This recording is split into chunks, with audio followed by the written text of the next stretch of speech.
Let's talk health. The FDA has officially asked vaccine makers Pfizer and Moderna to move forward with making their variant-specific vaccinations. The hope is that they'll be available by this fall. And joining us now to talk about these new boosters, of course, we have Nine Health expert Dr. Payal Kohli.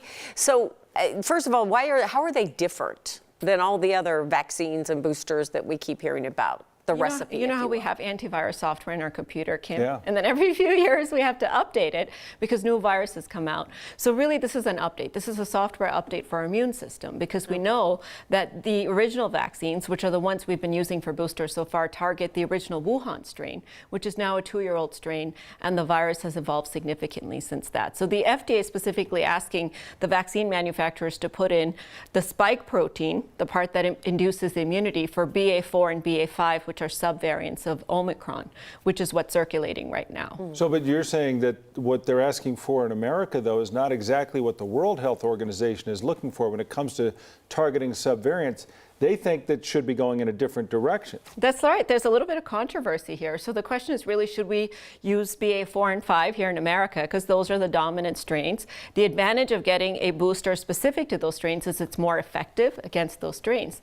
The WHO is putting on a kind of a global cap and saying there are other Omicron strains that are circulating. So should we get a more general booster with BA1, which is the parent Omicron strain, with the advantage being that it can hit more of the subvariants, but the disadvantage being it's less effective against every specific subvariant.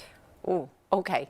So we were just saying this is a little bit like the flu shot, kind of projecting, you know, what every year it's like, okay, let's going to see what the virus is like this year.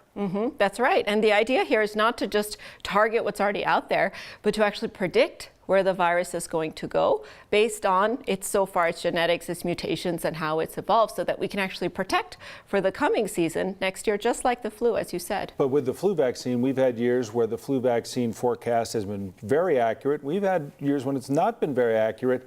The concern now being when it comes to Omicron, when it comes to COVID, how accurate are we going to be? And people are even arguing about that now. That's right. So it could be that we predict incorrectly and it evolves in a different direction. But the good news there is that every time you boost that immune system, you do get boosting of even those non-specific cells in our immune system that fight viruses in general. So it is flexing your immune system's muscle, even if we got the exact variant wrong.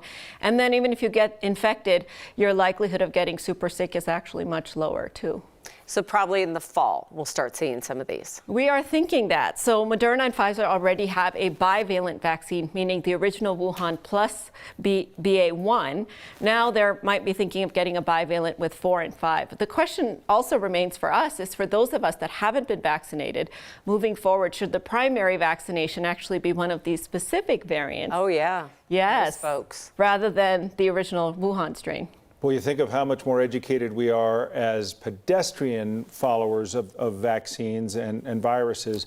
You think of the people at the top of this food chain, people who work with you on the science of these things, how much more we know about what it is, what it isn't, and how to best fight it.